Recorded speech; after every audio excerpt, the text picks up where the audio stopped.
Parang hindi.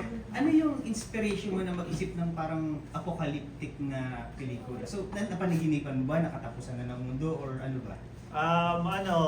Sinulat ko kasi siya nung pandemic. So, di ba, parang very 2021. So, very parang napapanahon that time na parang kala mo katapusan na ng mundo, di ba? Then, syempre, inspiration mo din yung mga makamundong pananaw patungkol sa beauty standard, sa pag ganito yung buhok mo, ganito yung itsura mo, hindi ka maganda, hindi ka kamahal-mahal, yung pagpakikitungo sa LGBTQ community IA+, di ba, na wala pang safe spaces, lalo na pag laking katoliko or brusko yung mga nagpalaki sa'yo, parang gano'n. Then also, yung HIV stigma, di ba, yung proper sex education, and yung ano ba yung mga information para sa mga taong may HIV na hindi naman siya nakakahawa, na you can live a normal life, parang gano'n. Yung inspiration. So, creative decision ba yung maraming follows sa ano, all throughout the movie? Kasi may makikita ka hugis. Ano yung follows? Hugis ano? Hugis ano? Ethics. Ayun, actually, when I was pitching this sa producer, sabi nila, bakit tita, ganyan, baka may MTRCB, ganyan. Sabi ko, dinefend ko siya kasi sabi ko, yun yung fuck you ng mga characters sa mundo, sa makamundo, na fuck you ka kung tingin mo pangit ako kasi kulot ako or may tigyawat ako. Fuck you ka kung tingin mo baklang salot ako. Fuck you ka kung tingin mo HIV ako, mamamatay na ako, mahahawaan kita kasi hinalikan lang kita. So parang ganyan.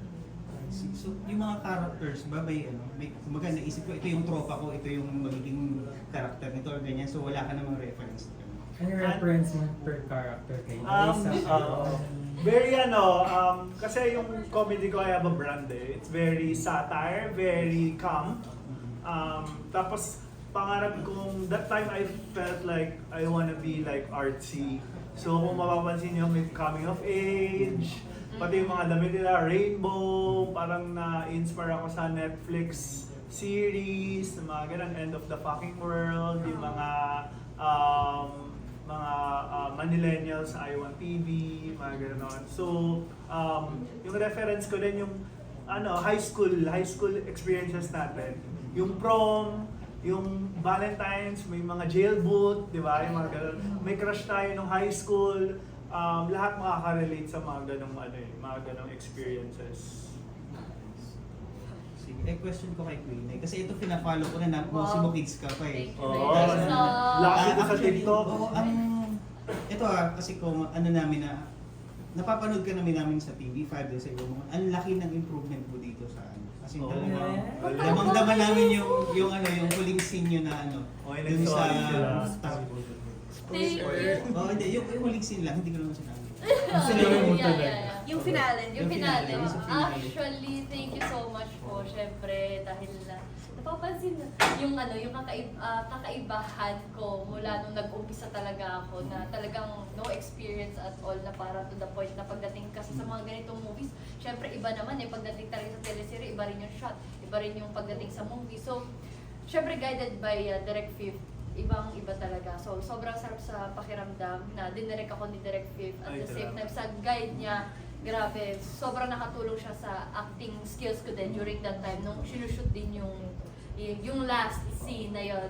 And feeling ko din kasi syempre sobrang galing din talaga ni Loisa. Kasi Batuhan nila. ibatuhan namin during that time talagang Dadala ka talaga. in fairness naman sa amin, talagang nakuha ko rin talaga yung emosyon na binibigay ni Loisa. Kaya naman siguro nag-match yung energy namin during that time. Correct. Kaya yun, thank you po. Ano mas na-enjoy mo yung heavy drama? Kasi pwede na tong yung dulo mo parang heavy drama na or yung yung parang may konting patawa pa rin yung Siguro mas okay sa akin yung yung ganito may drama. Kasi pag sa TikTok kasi usually alam na nila na medyo nagpapatawa ko, ganito ganyan. Para at least somehow kahit paano makita rin nila yung difference na may growth sa akin as an actress and at the same time bilang nagpo-portray ng character din. So, ayun lang po. Thank you. Ikaw Loisa, hindi ka ba nahihirapan sa character mo dahil iba to eh. Iba yung character mo parang Oo, weird. malayo-malayo. Pero Yeah, kasi weird, syempre sa weird. guide nga talaga ni Direct Fifth, Yes. talagang maganda din kasi pagkakasulat ng script, parang ang detalyado niya masyado, parang hindi mo pa makuha talaga yung character. And favorite ko kasi din dati yung parang yung movie na, ay teleseryeng Betty La Fea. So parang nung bata ako, naalala ko, dream ko din gumawa ng ganong role. So eto, ginawa ko yung beauties dito sa 3 words. So medyo may pagka-similar sila na, 'di ba? So yun, hindi ako nahihirapan kasi nga ang saya ng buong cast din. Walang ano tawag dito, walang eksena pwedeng mahirapan ka or malito ka. So tulungan din talaga sa buong cast. And syempre kasama ko dito si Ronnie. Hindi rin ako nahihirapan. Ayun. Magkakatrabaho si Direct Fifth. Oo, kasi totoo. Tsaka magkasama kami ni Direct Fifth sa PBB. So, after nun, ngayon lang kami ulit nakapag-work talaga. So, isa to sa mga talagang minanifest natin na nangyari na magka-work kami. Nakapagpaalam ba kayo sa PBB House before? Hindi kayo nakapag... Hindi nga kami nakapunta. Hindi kami nakapunta, pero pinapapunta kami noon. Yung kambal ko nakapunta. Sabi ko kamukha naman ko. So, Isa lang, no? Pag-isahin na lang. May representative naman. Ako hindi ako nakapunta dahil kakapangano ko lang ata, no? Kailan ba yan? Last month lang eh, di ba? Oo. So, yun. So, ikaw bilang si Loisa, kaya mo bang gawin yung ginawa ng karakter mo for love? Yung ganong katindi na almost borderline borderline obsession na talaga. Parang, paano ba? Kung bilang Loisa, parang hindi. Kasi syempre, alam natin yung worth natin, di ba? Parang pag hindi tayo gusto talaga, kailangan natin tanggapin. Syempre, ibig sabihin, hindi siya yung taong para sa'yo. May ibang taong nakalaan for you. Pero si Beauty kasi iba yung pagmamahal niya dahil talagang naging super duper crush niya talaga yung character ni Ronnie dito. At saka mas discriminate din siya eh. Kaya Oo. grabe rin siyang magmahal. magmahal, totoo. Parang talagang gusto niya magmahal. Alam mo yung maramdaman na, share, maggugulang na yung mundo. Sana man lang. Na-deserve ko naman. Oo. Yeah. Totoo. Questions? Ako naman. Sige. Ay, bakit kasali ka si Jam? Na may rapa pa. Bakit mo na Jam? Pamayan na lang. To those who want to answer lang na kina KJ and Greenay, ano yung mga fun or challenging mga experience niyo during the shoot? Tsaka saan kayong na-enjoy? Anong scene kayo nahihirapan? Aha. No. Hello. Actually, parang ako, para sa akin, fun lahat kasi diba, parang ngayon kasi working na ako. Tapos parang bumalik ka sa high school, yung cheering, yung prom, yung parang college days. Tapos, ayun, parang feeling ko parang pagbalik lang siya sa nakaraan ulit. Na iba naman yung setup. Reminisce. Oo, siguro yun yung fun. At the same time, kung kunyari pagod na kami lahat, nandito si Ate Angel. Yes! At saka si ano, Si Renzi. si Renzi pa eh. Si Renzi pa eh. Actually, yun yung maganda. Kanya-kanya kwarto eh. Oo. Pasukan eh. Yung chemistry ng buong cast, andun din kahit sa off kami.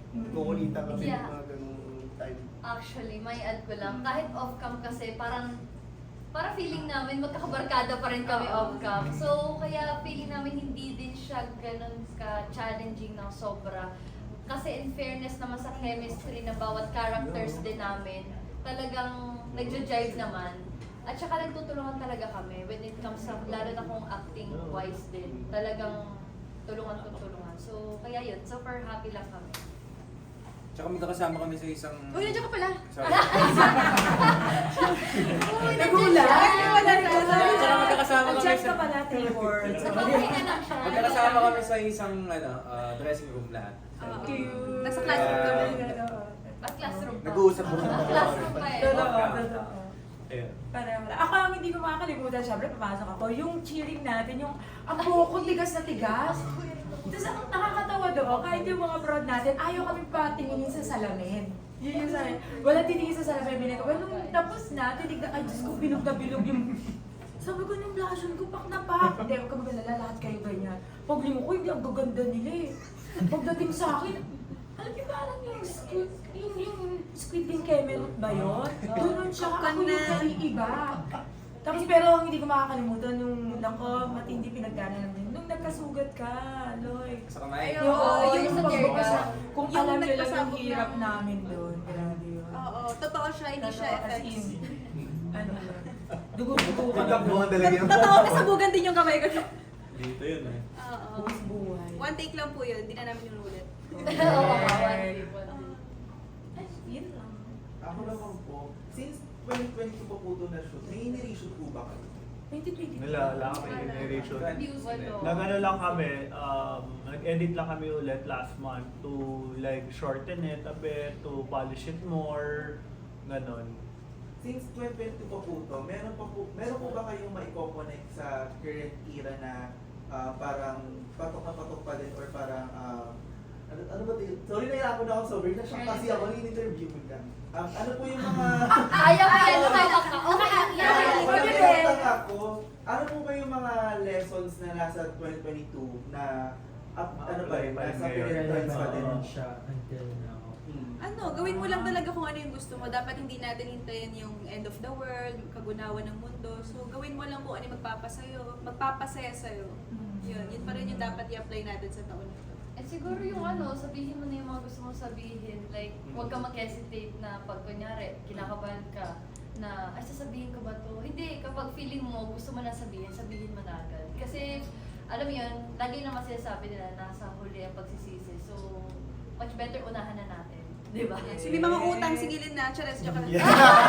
Perfect! Tama! Tama yun. Libre kita noon, nung gabi na yung madaling araw, nagpa-food panda ako. Hindi kita yun. Oo, di ba sa kwarto? Nagkasingin na siya. Ay, oo, kaya pala nabawasan Gcash ko noon. Oo nga.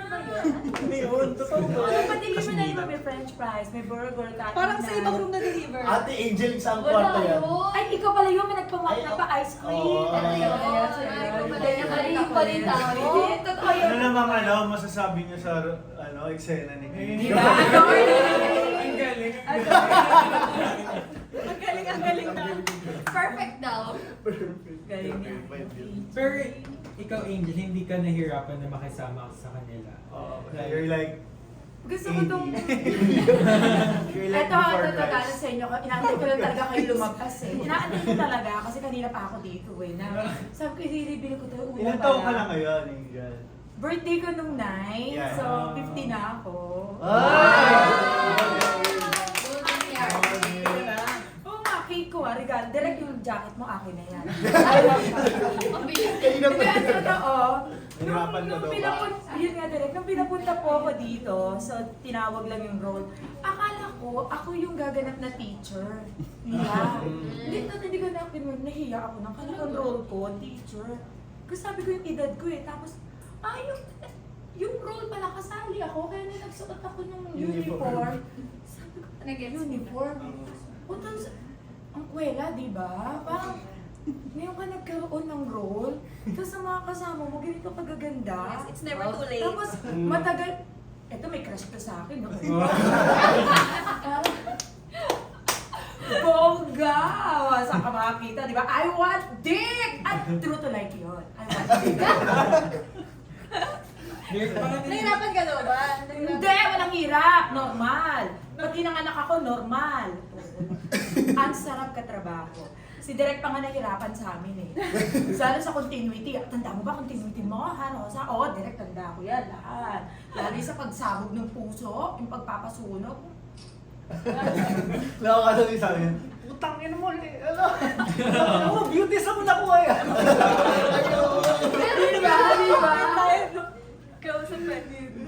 Derek, bakit hindi siya napalabas nung pandemic? Especially, siya pwede siya for online streaming. Oo nga. Ano nga, no? Bakit? Kaya mo yung direct.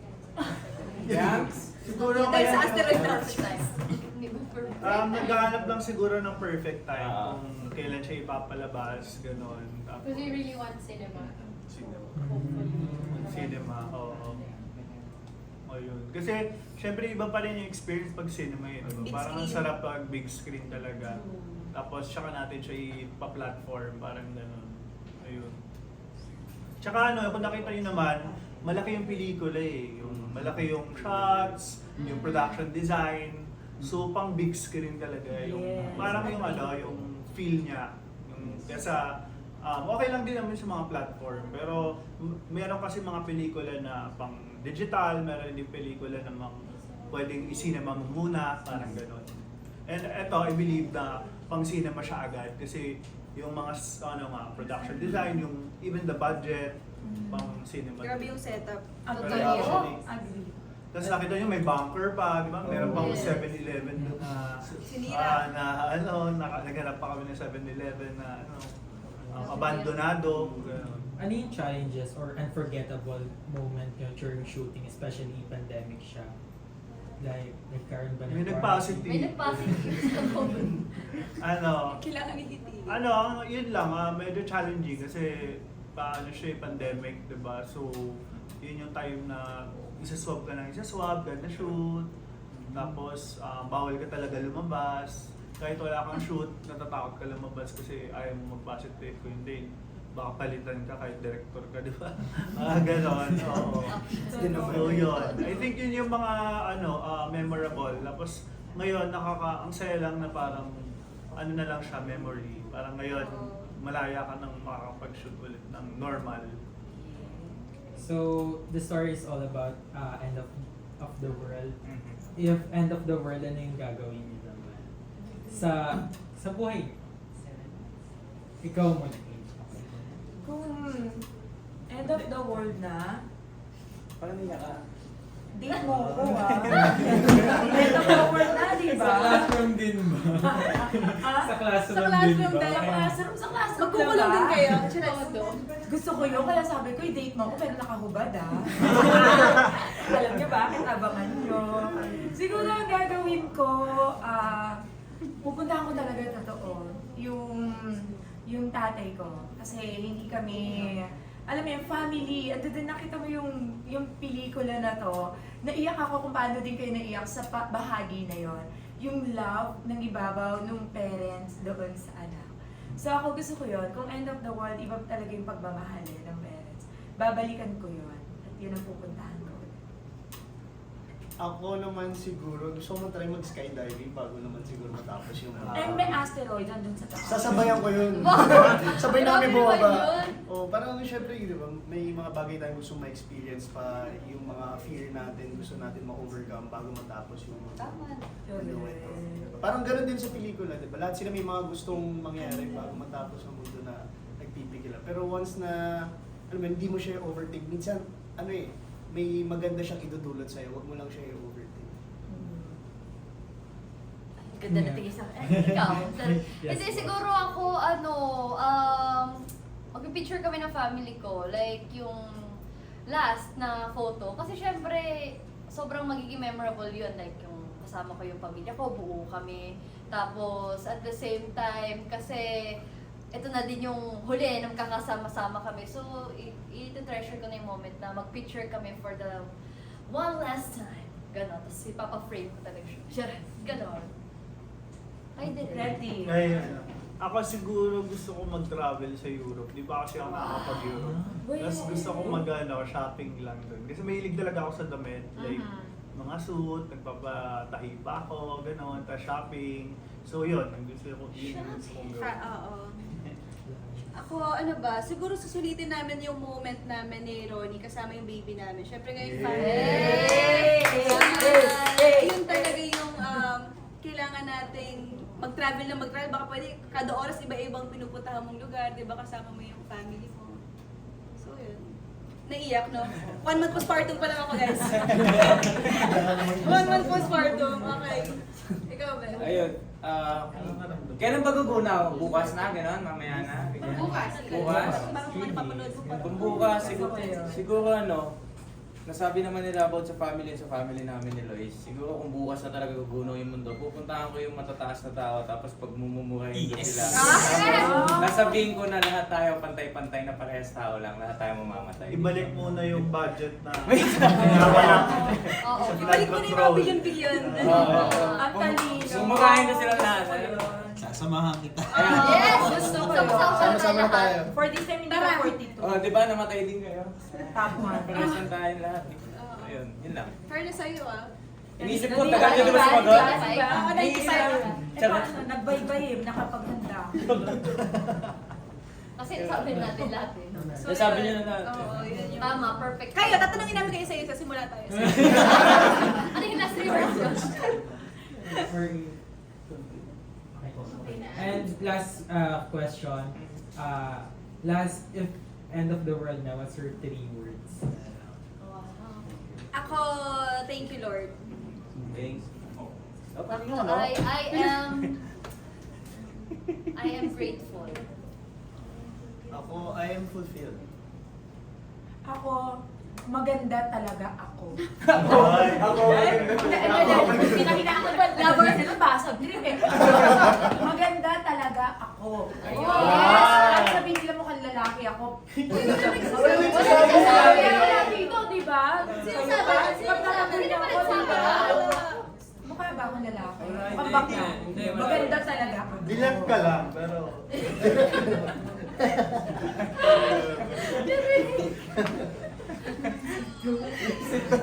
Okay. Ikaw, Beth? Isip ka na lang ako, wait lang. Wait. Si Derek mo na. May mumakain ako eh. Ay, Joke lang. Okay, ikaw muna ba? Thank you Lord nga lang. Ikaw. I love myself. Yeah! Pwede pala English para ako Tagalog. And then, I'm really pretty. Oo, pwede 3 words na rin. Ako meron na. Ano? I love you. Ayun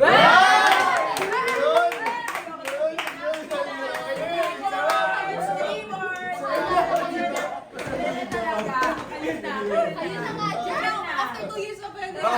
Baka may masunod agad yung anak namin. Masundan agad. Ayun. Yes, Pinilig. Nakasikip pa nga. Thank you. Thank you.